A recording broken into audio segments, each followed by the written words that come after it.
بسم اللہ الرحمن الرحیم۔ مشق نمبر 16 سفر ہو رہا ہے۔ دی گئی سوالات کے جوابات لکھیے۔ سوال نمبر 1، سفر کے دوران میں خوشپوش شخص کا حلیہ کیسا ہو گیا تھا؟ جواب، سفر کے دوران میں خوشپوش شخص کا حلیہ بری طرح خراب ہو گیا تھا۔ بال بکھرے ہوئے تھے، کپڑے گندے ہو گئے تھے اور اس کا چہرہ بالکل مختلف ہو گیا تھا۔ سوال نمبر 2، ٹماٹر کے تیلے میں ٹر رہ گیا ہے سے کیا مراد ہے؟ جواب، ٹماٹر کے تیلے میں ٹر رہ گیا ہے کا مطلب یہ ہے کہ سارے ٹماٹر تیلے میں کچل گئے تھے اور صرف چھلکے باقی رہ گئے تھے۔ سوال نمبر 3، سفر کے دوران میں مرغے پر کیا گزری؟ جواب، سفر کے دوران نہ جانے مرغا کہاں اڑ گیا تھا اور صرف اس کا پر اس کے مالک کے بغل میں رہ گیا تھا۔ سوال نمبر 4، نظم کے آخری بند میں شاعر کیا لکھنے کا کہہ رہا ہے؟ جواب، نظم کے آخری بند میں شاعر اپنے سفر کے حالات کے متعلق لکھنے کا کہہ رہا ہے۔ سوال نمبر 5، نظم کے مطابق مسافروں کو اس حالت سے کیوں گزرنا پڑا؟ جواب، نظم کے مطابق مسافروں کو اس حالت سے اس لیے گزرنا پڑا کہ ایک بات تو یہ تھی کہ کراچی کے بس میں سفر ہو رہا تھا جو کافی پرانی اور گرد سے بھری پڑی تھی، اور دوسری بات یہ کہ راستہ بھی خراب تھا۔ سوال نمبر 6، دی ہوئی نظم غور سے سنیے اور آخر میں دی ہوئے سوالات کے جوابات دیں۔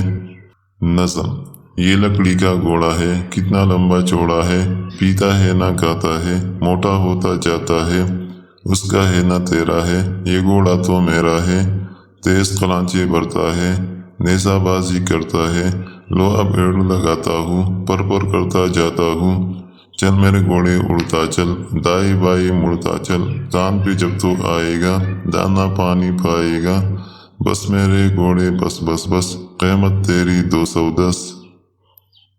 نمبر 1، گھوڑا کس چیز کا بنا ہوا تھا؟ جواب، گھوڑا لکڑی کا بنا ہوا تھا۔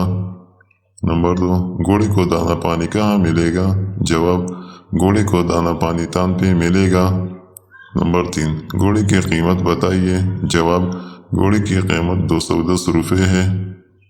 سوال نمبر 7، دی ہوئی حروف تاکید کو جملوں میں استعمال کریں۔ جواب، حروف تاکید استعمال، کبھی بھی جھوٹ نہیں بولنا چاہیے، یقیناً وہ ضرور کامیاب ہو جائے گا، بالکل، آپ بالکل بے فکر رہو، انسان ہی ایک دوسرے کے کام آتے ہیں، آپ خود جا کر پوچھ لو۔ سوال نمبر 8، دی ہوئی بن کی تشریح لکھیے۔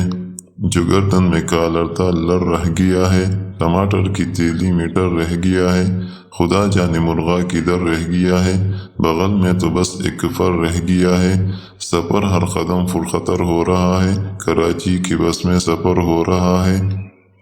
جواب، تشریح، اس بند میں شاعر بڑے اچھے اور مزاحیہ انداز میں مسافر کی حالت بیان کرتے ہوئے کہتا ہے کہ اس کی قمیص کی کالر برائے نام رہ گئی تھی اور ان کے پاس جو ٹماٹر تھے وہ بس میں بالکل خراب ہو گئے تھے، یعنی ٹماٹر کچل گئے تھے، صرف چھلکے باقی رہ گئے تھے، اور ان کے پاس بغل میں جو مرغا تھا وہ نہ جانے کہاں اڑ گیا تھا، صرف پر اس کے مالک کے بغل میں رہ گیا تھا، اور مسافر کے لیے سفر بڑا خطرناک ہوتا جا رہا تھا کیونکہ بس کی حالت بہت خراب تھی اور وہ راستہ بھی خراب تھا کیونکہ کراچی کے بس میں سفر ہو رہا تھا۔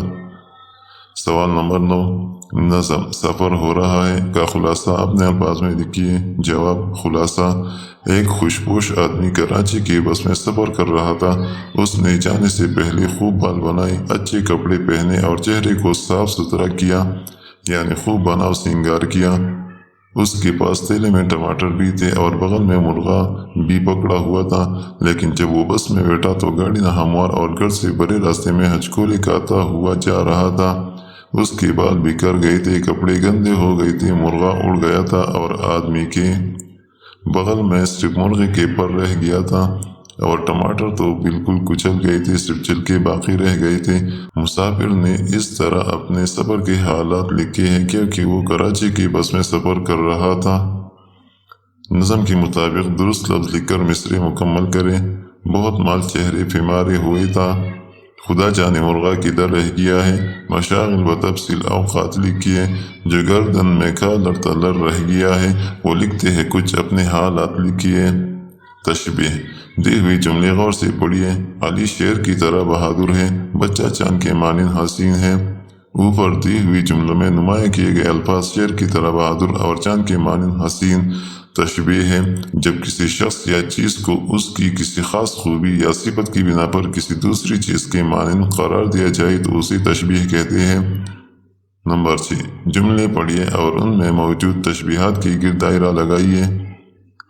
اس کے سبز آنکھیں زمرد کی مانند ہیں، ہمارے حوصلے چٹان کی طرح مضبوط ہے، کمرہ آئینے کی طرح چمک رہا تھا، شہر کی سڑکیں ایک بلبلیا کے مانند تھی، استاد مثل والد ہوتا ہے، سارا ہو بہو اپنی والدہ کی طرح ہے۔ یاد رکھیے، ایسے الفاظ جن کو ادا کرتے ہوئے ان سے متعلقہ بہت سے دیگر الفاظ ذہن میں آ جائے متلازم یا گروہی الفاظ کہلاتے ہیں۔ نمبر 7، دیے ہوئے بیانات میں سے درست جواب کے گرد دائرہ لگائیے۔ آسمان کے گروہی الفاظ ہیں دال نمبر، چاند، سورج، ستارے، بادل۔ کمرے کے گروہی الفاظ ہیں جیم نمبر، چار دیواری، کرسی، میز، چھت۔ برسات کی گروہی الفاظ ہیں با نمبر، بادل، بارش، سیلاب، پھسلن۔ یاد رکھیے، ایسے الفاظ جو اپنے اصل معنوں میں استعمال نہ ہوں بلکہ محاورات کی طرح مجازی معنوں میں استعمال کیے جائے ضرب الامثال کہلاتے ہیں۔ محاورات کی طرح ان میں کوئی تبدیلی نہیں کی جا سکتی۔ سوال نمبر 8، ان ضرب الامثال کو درست لفظ لگا کر مکمل کریں۔